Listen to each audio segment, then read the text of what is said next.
তো 19 তারিখ পর্যন্ত উনি অ্যাক্টিভ ছিল। 20 তারিখে যখন রায় হলো এরপর থেকে আর ওনার কোনো খোঁজ খবর নেই।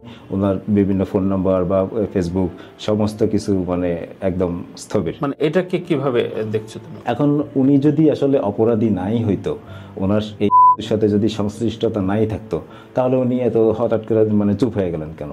আর ওনার মানে বাড়িতে নাই, তার মানে একরকম পালিয়ে যাওয়া। তো উনি যদি আসলে একদম ক্লিন ইমেজের হইতো, অবশ্যই উনি পুলিশের সাথে যোগাযোগ করতো বা উনি ওনার যেটা আসলে করণীয় সেটা করতো। তো পালিয়ে যাওয়ার তো কোনো দরকার ছিল না। আবার দেখলাম ওনার এখনকার বর্তমান যে স্বামী, উনি মহামান্য হাইকোর্টে গিয়ে হাইকোর্টের বারান্দায় দাঁড়িয়ে আছেন, একটা গণমাধ্যমে এসেছে। তার মানে ওনারা আগাম জামিনের চেষ্টা করতেছেন, সেটা করবেই।